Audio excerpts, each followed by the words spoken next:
साना साना हाथ जोड़ी। इस पाठ की लेखिका है मधु कांकरिया। इस यात्रा वृतांत में लेखिका मधु कांकरिया ने गैंगटॉक शहर के अनुपम सौंदर्य को इतने चित्रात्मक ढंग से प्रस्तुत किया है कि पाठक का मन भी पढ़ते पढ़ते सैर करने लगता है।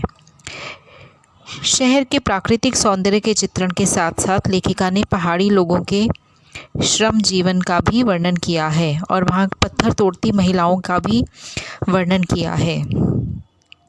अब कहानी शुरू होती है गैंगटॉक शहर के अद्भुत सौंदर्य के साथ। रात के समय गैंगटॉक शहर को देखते हुए लेखिका को ऐसा लग रहा था मानो आसमान उल्टा पड़ा हो और तारे बिखर कर टिमटिमा रहे हों। गैंगटॉक मेहनतकश लोगों का एक ऐसा शहर है जिसका सब कुछ सुंदर है। यहाँ की सुबह सुंदर है, यहाँ की शाम सुंदर है और यहाँ की रात तो बेहद ही खूबसूरत है। एकाएक लेखिका के होठों को एक नेपाली युवती से सीखी हुई प्रार्थना के बोल छूने लगे। ये बोल थे साना साना हाथ जोड़ी गर्दहु प्रार्थना। जैसा कि पाठ का नाम भी है साना साना हाथ जोड़ी।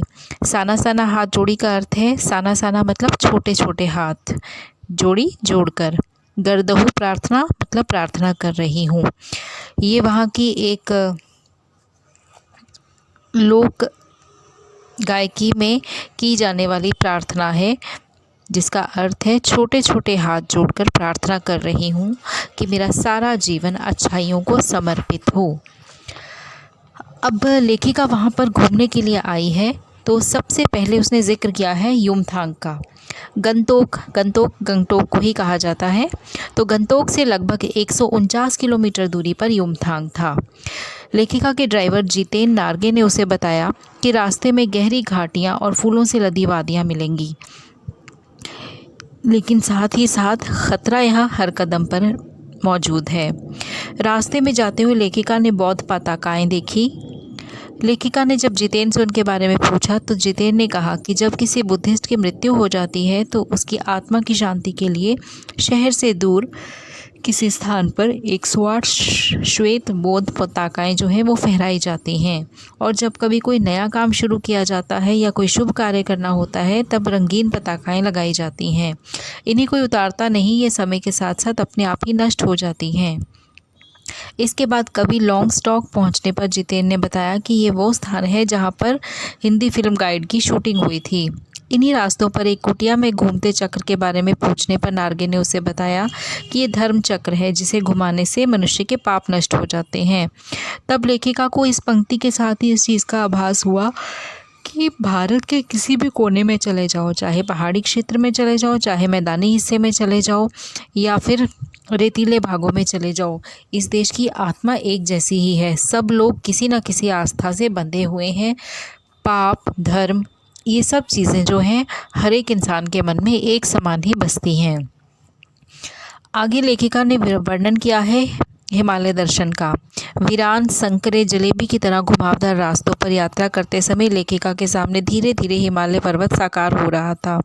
वादियाँ चौड़ी हो रही थी और घाटियाँ गहराती हुई पाताल नाप रही थी।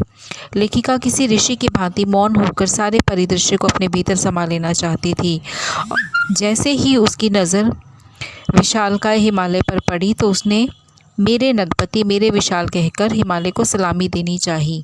तभी जीप रुकी और लेखिका के सामने एक अद्भुत प्राकृतिक स्थल था, 7 सिस्टर्स वाटरफॉल। लेखिका को इस यात्रा के दौरान देखे जाने वाले सभी प्राकृतिक दृश्य मोहित कर रहे थे। सतत प्रवाहमान झरने, वेग से बहती तिस्ता नदी, सामने उठती धुंध, ऊपर उठते आवारा बादल, सभी अपनी लय तान में बहते हुए नजर आ रहे थे। संपूर्णता के इन क्षणों में लेखिका बिखरे हुए सौंदर्य से इस प्रकार एकाकार हो रही थी कि उसकी अंतरात्मा में प्रकाश भरने लगा था। वह अपने आप को ईश्वर के बहुत निकट महसूस कर रही थी और सुबह के समय सीखी हुई प्रार्थना अब भी उसके होंठों पर थी, साना साना हाथ जोड़ी। इसके बाद प्राकृतिक दृश्यों को निहारते हुए लेखिका थोड़ी और आगे निकली तो उसने देखा कि कुछ पहाड़ी स्त्रियां पत्थर तोड़ रही हैं। उनमें से कुछ ने पीठ पर बंधी डोकों में अपने बच्चों को भी बांध रखा था। कुछ कुदाल को भरपूर ताकत से ज़मीन पर मार रही थी। वे उस अलौकिक सौंदर्य से निरपेक्ष अपनी आजीविका कमाने के संघर्ष में लगी हुई थीं। एक पल के लिए लेखिका को लगा मानो किसी समाधि भाव में नाचती नृत्यांगना के घुंघरू टूट गए हों। स्वर्गीय सौंदर्य के बीच मौत, भूख और जिंदा रहने की जंग उनके सामने थी। वहीं खड़ा एक बीआरओ कर्मचारी जब लेखिका को उन महिलाओं को निहारते हुए देखता है तो उसके पास जाता है। तो लेखिका उससे पूछती है कि ये पहाड़िनें क्या कर रही हैं। तो वो बताता है कि ये पहाड़िनें रास्ते को चौड़ा करने का काम कर रही हैं।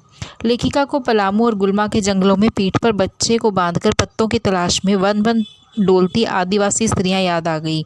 उसे आदिवासी स्त्रियों के फूले हुए पांव और इन पत्थर तोड़ती पहाड़िनों के हाथों में पड़े हुए छाले ये कहानी कहते हुए दिखाई दिए कि आम जिंदगियों की कहानी एक जैसी ही रहती है।